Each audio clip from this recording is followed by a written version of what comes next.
Shalom. Shalom. Halo. Selamat pagi, salam sejahtera dalam kasih Tuhan kita Yesus Kristus. Puji nama Tuhan. Tidak terasa kita memasuki minggu yang keempat di tahun baru, tahun 2023. Dan hari ini Bapak Ibu Saudara-saudari yang ada di tempat ini, bahkan yang menonton video khotbah ini melalui YouTube channel Maranatha Official, saya ingin berkata bahwa Tuhan Yesus selalu baik. Amin. Dia tidak pernah meninggalkan kita. Apalagi kalau kita benar-benar sungguh-sungguh mengasihi Tuhan. Hari ini saya akan sampaikan bagian yang terakhir atau bagian keempat dari khotbah setia sampai akhir. Ya, puji Tuhan. Biarlah khotbah yang sudah boleh kami sampaikan sejak di tanggal 1 Januari, kemudian di minggu yang kedua dan minggu yang ketiga serta minggu yang keempat ini khotbah yang dapat memberikan satu kekuatan, ya, kekuatan bagi setiap kita yang benar-benar mau mengasihi Tuhan. Saudara, hari ini setia sampai akhir bagian yang keempat, kita membuka 2 Timotius pasal yang keempat. Ayat-ayat firman Tuhan ini sering kali kita pasti bacakan dan sering kali juga kita mendengarkan khotbah-khotbah, terutama kalau ada ibadah kedukaan. Saya pun juga pernah menyampaikan, tetapi saya ingin kita kembali melihat ayat firman Tuhan, karena di balik ini semua ada pencerahan-pencerahan yang pasti Tuhan berkati, ya, rema-rema baru yang akan menjadi memberikan kita satu kekuatan dalam hidup ini. 2 Timotius 4 ayat 6-8. Mari Bapak Ibu yang ada di tempat ini, saya undang kita bangkit berdiri. Dan bagi Bapak Ibu saudara-saudari yang menonton video khotbah ini, saudara juga boleh membuka Alkitab masing-masing di rumah. 2 Timotius 4 ayat 6-8. Kita baca bersama-sama ayat ini. 2 Timotius 4 ayat 6-8. 1, 2, 3. Mengenai diriku, darahku sudah mulai dicurahkan sebagai persembahan, dan saat kematianku sudah dekat. Aku telah mengakhiri pertandingan yang baik, aku telah mencapai garis akhir, dan aku telah memelihara iman. Sekarang telah tersedia bagiku mahkota kebenaran yang akan dikaruniakan kepadaku oleh Tuhan, Hakim yang adil pada harinya. Tetapi bukan hanya kepadaku, melainkan juga kepada semua orang yang merindukan kedatangannya. Amin. Silakan duduk. Bapak Ibu Saudara kekasih dalam Tuhan, bagian terakhir khotbah setia sampai akhir ini kita akan melihat dan mau kembali merenungkan ayat-ayat firman Tuhan ini. Saudara, membaca Alkitab, ya, saudara perhatikan, membaca firman Tuhan, baik yang masih suka membawa Alkitab atau melalui handphone, melalui smartphone, ya, itu pasti ada aplikasi Alkitab, ya. Nah, membaca Alkitab dan juga plus membaca renungan-renungan dan juga mendengarkan khotbah seperti saat hari ini, harus tahu itu adalah kebutuhan utama manusia rohani kita. Amin. Saya selalu berkata, manusia jasmani itu bicara tubuh kita, itu pasti perlu asupan, makan dan minum, ya.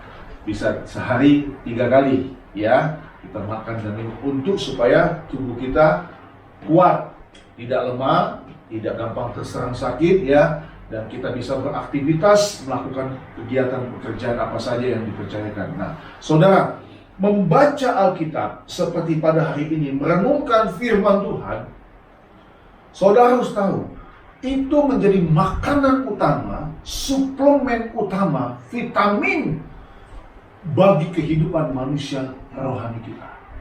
Kenapa?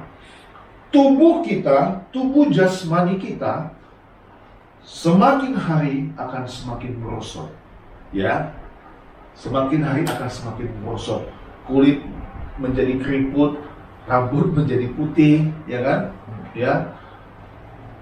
Kelihatan mulai tua karena usia bertambah.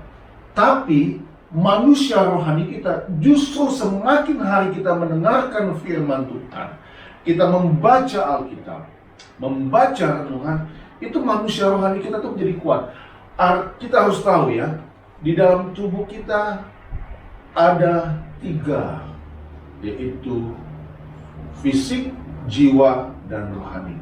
Dan rohani ini menjadi titik utama saya sebagai hamba Tuhan untuk memberikan suplemen atau makanan rohani seperti khotbah pada hari ini. Kenapa?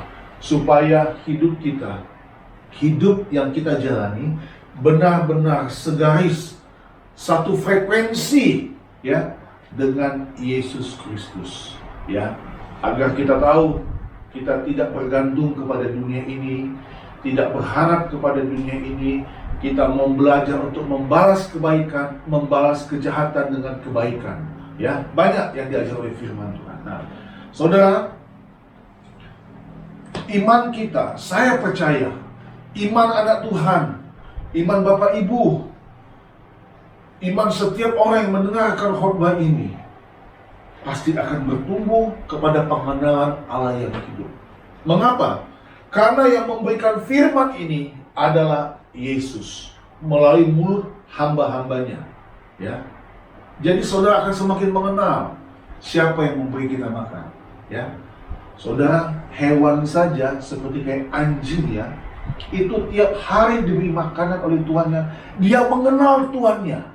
Kita tahu bersama anjing adalah hewan yang sangat setia kepada tuannya atau majikannya, ya. Dia mengenal. Dia bisa mengendus dari jauh. Kalau tuannya datang pulang ke rumah, dia langsung bereaksi, ya. Dia mengenal. Nah, saudara, waktu Tuhan datang, kita mengenal Tuhan. Tuhan, aku mengenal Engkau. Kenapa? Lewat firman Tuhan. Amin. Nah, itulah sebabnya hari ini saudaraku, perhatikan. Rasul Paulus, ya, menyaksikan kepada muridnya, anak didiknya yang bernama Timotius, ya. Jadi suratan ini adalah dibuat oleh Rasul Paulus kepada Timotius, ya. Bagaimana kehidupan yang dijalani oleh Paulus sebagai hamba Tuhan, sebagai rasul, dia saksikan kepada Timotius. Nah, saudara, inilah yang harus menjadi kerinduan kita juga sebagai orang percaya. Mari kita akan melihat 3 ayat firman Tuhan ini. Saya coba untuk mengupasnya kepada kita semua, ya. Mari kita kembali melihat 2 Timotius 4 ayat yang ke-6. Mengenai diriku, ya, diri Paulus ini kepada Timotius.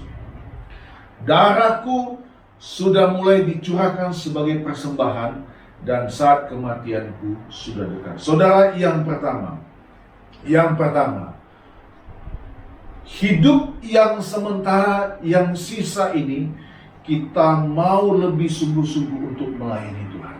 Amin. Saudara lihat, Paulus menyaksikan kepada Timotius mengenai diriku, darah itu kan nyawa, ya kan? Darah itu nyawa. Paulus tahu ajalnya sudah semakin dekat. Pengabdiannya kepada Tuhan sudah hampir selesai pada detik-detik terakhir, ya. Sehingga dia tulis ini kepada Timotius mengenai hidupku, mengenai diriku, darahku sudah mulai dicurahkan. Nah, artinya apa kalau darah sudah mulai dicurahkan? Sudah mau meninggal, sudah mau selesai.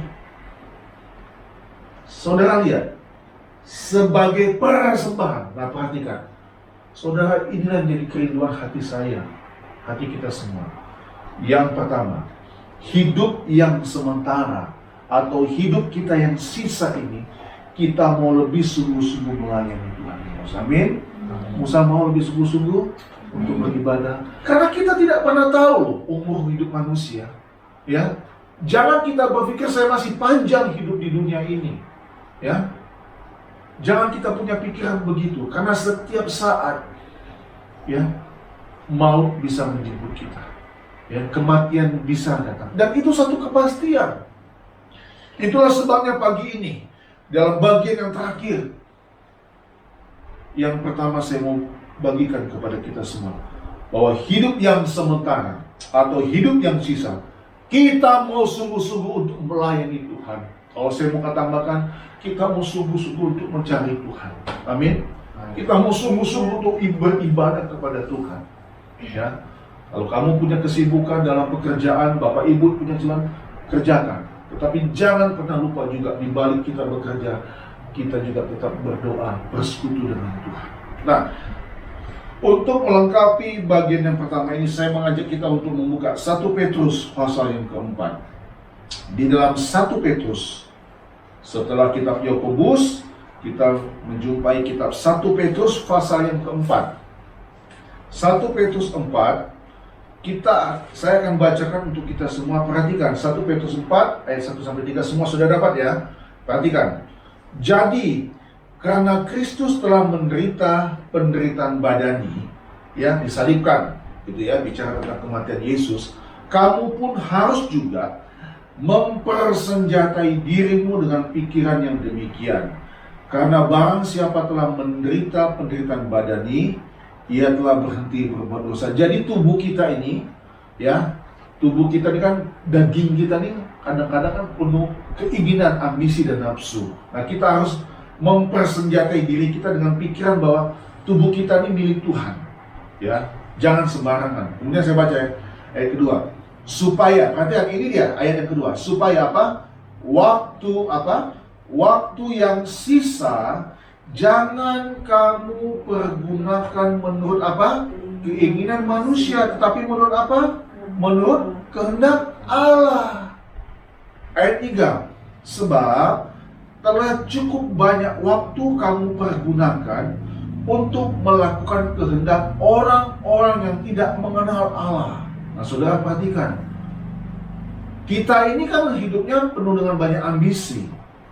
Terus kamu telah hidup dalam apa? Rupa-rupa hawa nafsu, keinginan, apalagi kemudian kemabukan. Nah, perhatikan, kemabukan, pesta pora, perjamuan minum, dan penyembahan berhala yang terlarang. Saudara, tinggalkan itu. Jadi poin yang kedua, perhatikan. Kalau poin yang pertama tadi, hidup yang sementara atau hidup yang sisa, kita mau lebih sungguh-sungguh melayani Tuhan. Nah, berdasarkan 1 Petrus ini, itu 1 Petrus ya saudaraku ya, 1 Petrus. Jadi hidup yang sementara, hidup yang sisa, jangan kamu pergunakan menurut keinginan manusia, tetapi menurut kehendak Allah. Maaf, ini masih poin yang pertama, ya, masih poin yang pertama. Tadi saya pikir udah poin kedua. Jadi waktu yang sisa, jangan kamu pergunakan menurut keinginan manusia. Kalau keinginan manusia itu, saudara, membuat hidup saudara jauh dari Tuhan, jangan, ya. Halo Bapak Ibu yang menonton khotbah ini, jangan. Tapi kalau keinginan manusia itu juga membawa engkau dekat kepada Tuhan, ikuti. Itulah sebabnya saya selalu berkata kepada Musa juga ya, hati-hati dengan pergaulan. Karena pergaulan itu, kalau kita tidak peka, kita tidak mempersenjatai diri kita dengan kekuatan iman, kita bisa terseret. Seperti apa? Kemabukan, pesta pora, perjamuan minum, dan penyembahan berhala yang terlarang. Ya, hati-hati. Nah, itulah sebabnya tadi di ayat pertama dikatakan Kristus itu telah menderita penderitaan badan. Dia sudah disalibkan. Itulah sebabnya kita harus belajar. Memang berat menyalibkan tubuh kita, keinginan kita. Kita ini kan cenderung untuk memanjakan tubuh kita. Di awal tadi saya katakan, manusia rohani kita harus mengambil bagian yang paling utama untuk dimanjakan. Amin. Untuk dihidupi oleh firman Tuhan. Haleluya. Maka itu, ya kita mengenal diri kita lah. Ya. Kita tidak boleh minum minuman yang terlalu memabukkan. Ya. Hal-hal pesta pora yang bisa merusak iman kita, merusak moral kita. Ya kan? Hati-hati. Sebagai hamba Tuhan, sebagai gembala, saya mengingatkan engkau, Bapak Ibu juga yang menonton video, hati-hati. Hidup yang sisa, kita mau lebih sungguh-sungguh untuk melayani Tuhan. Amin. Oke, itu yang pertama. Yang kedua, kembali kepada ayat bacaan kita 2 Timotius 4 tadi.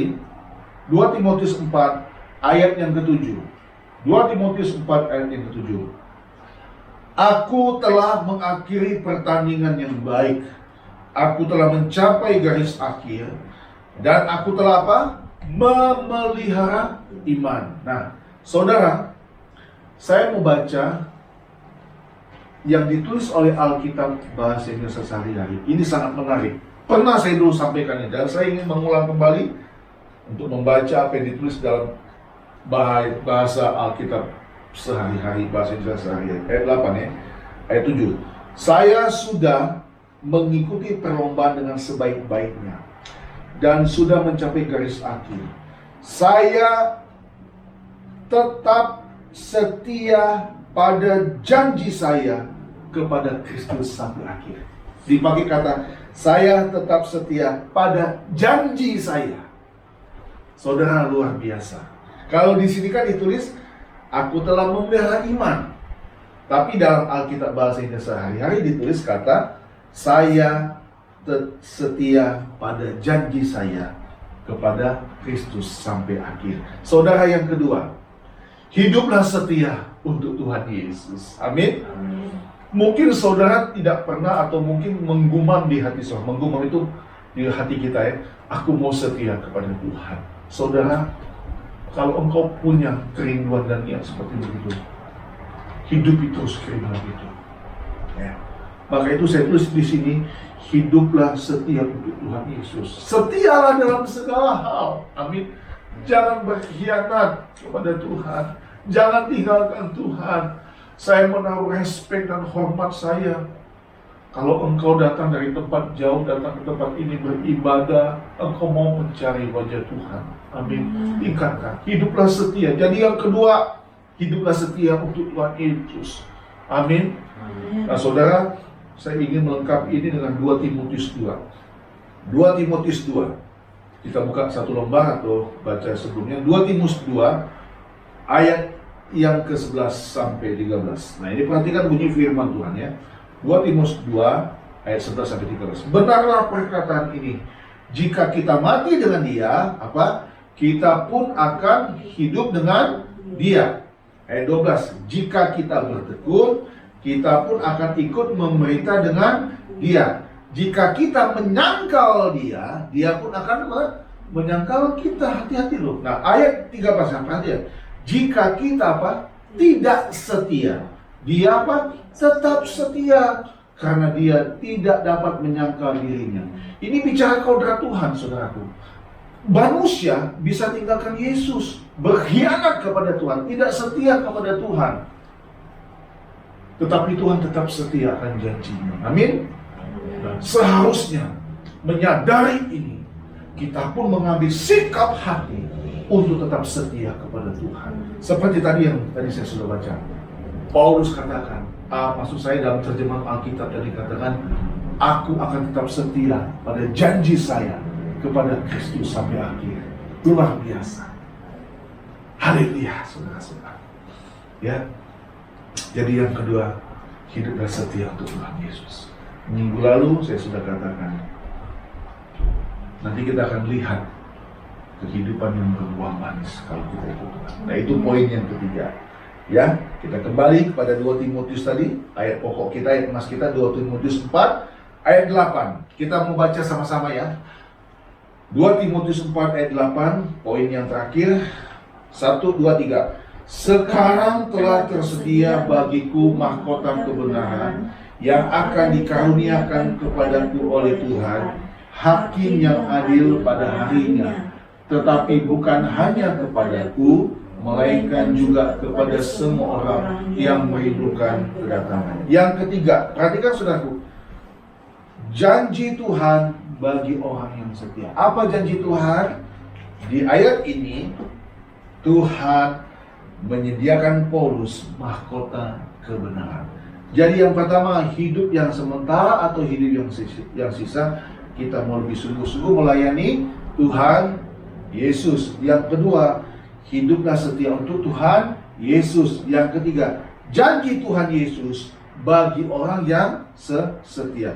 Setialah kamu dalam segala hal yang saya katakan. Nah, saudara, untuk melengkapi yang ketiga ini, kita membuka kitab Wahyu. Ya, Kalau di Alkitab itu suratan yang paling terakhir ya. Kita Wahyu pasal yang kedua. Kita lihat dulu Wahyu pasal 2. Nanti akan ada beberapa ayat sebelum saya akhiri khotbah saya pada hari ini. Wahyu pasal yang kedua. Wahyu 2 ayat yang ke-10. Perhatikan bunyi firman Tuhan ini. Wahyu 2 ayat 10. Jangan takut terhadap apa yang harus engkau derita.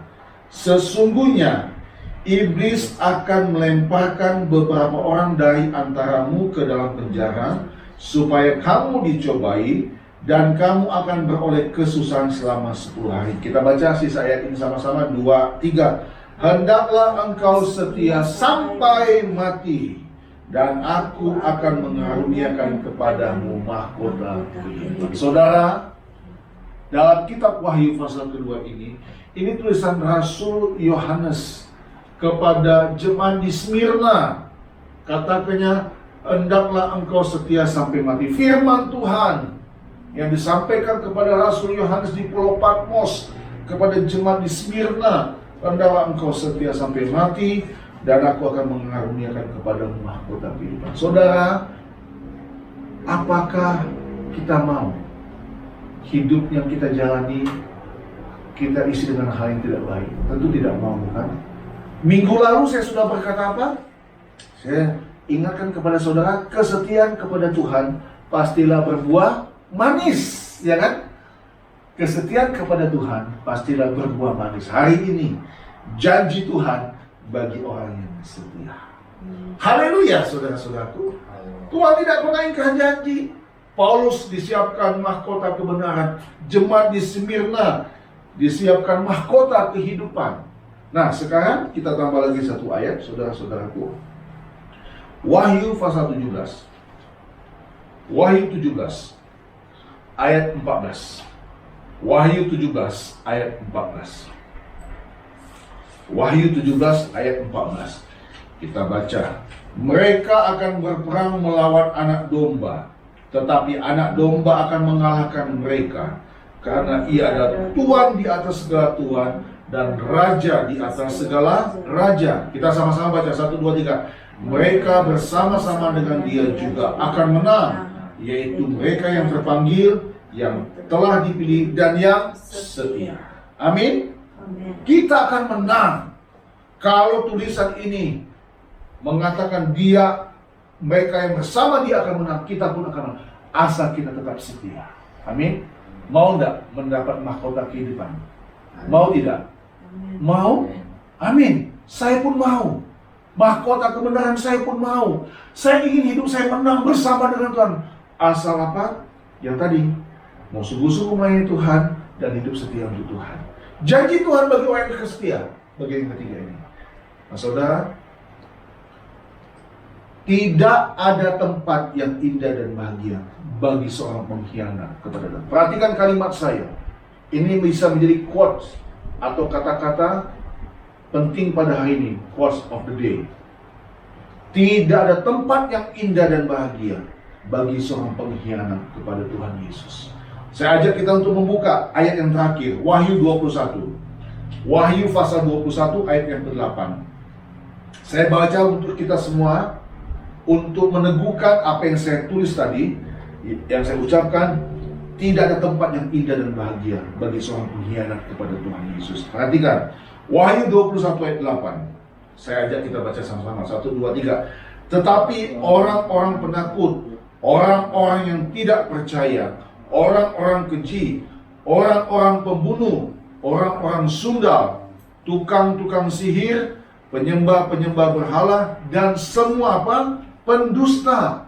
Mereka akan mendapat bagian mereka di dalam lautan yang menyala-nyala oleh api dan belerang. Inilah apa? Kematian yang kedua. Nah, saudara, yang pertama tadi orang-orang apa? Penakut. Penakut ditulis dalam bahasa Inggrisnya cowardly, yang artinya pengkhianat. Nah, orang-orang penakut atau orang pengkhianat ini tadi dikatakan apa? Mereka akan mendapat apa? Bagian di dalam lautan yang menyala-nyala oleh api dan belerang. Halo, saudara simak nggak di Alkitab? Hah? Simak tidak di Alkitab saudara? Orang-orang pengkhianat ini akan mendapat bagian mereka di dalam lautan yang menyala-nyala oleh api dan belerang. Apa sisa ayatnya dibaca tolong? Sisa ayatnya apa? Inilah apa? Baca. Inilah kematian yang kedua. Saudara, saya tidak menakut-nakuti engkau, Bapak Ibu.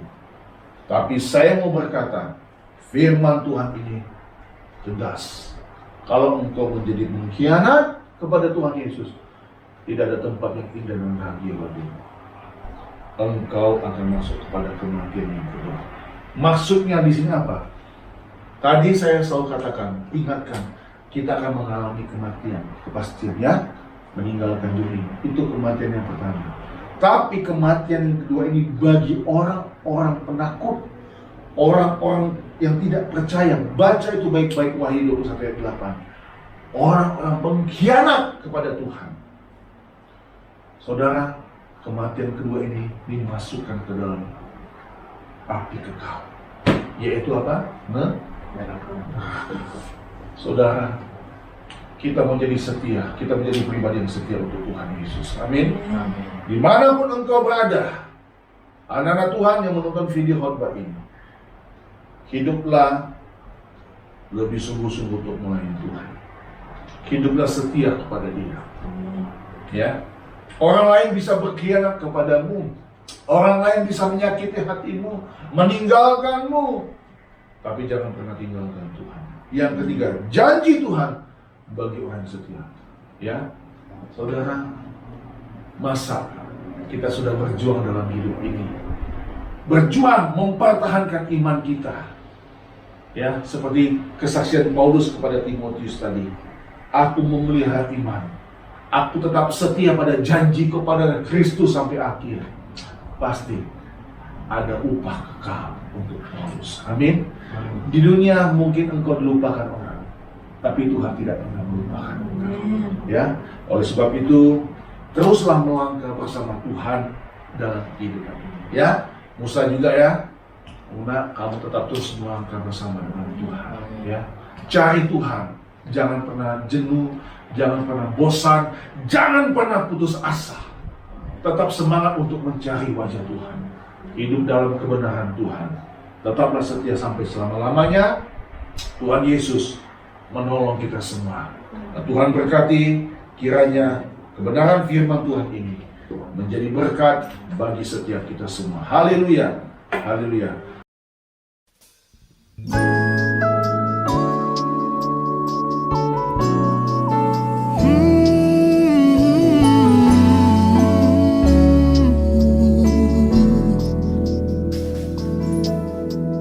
Tuhan tak pernah janji langit selalu biru, tetapi Dia berjanji selalu menyertai. Tuhan tak pernah janji jalan selalu rata, tetapi Dia berjanji berikan kekuatan.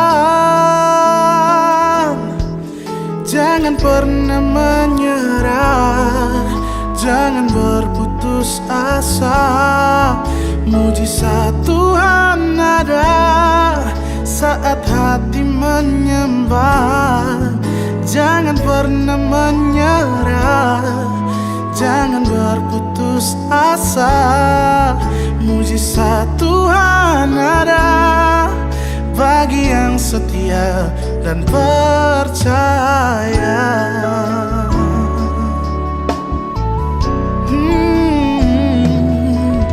Tuhan tak pernah janji langit selalu biru, tetapi Dia berjanji selalu menyertai.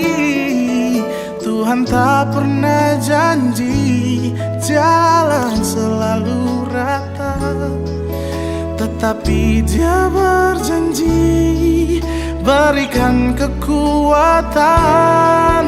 Oh, jangan pernah menyerah,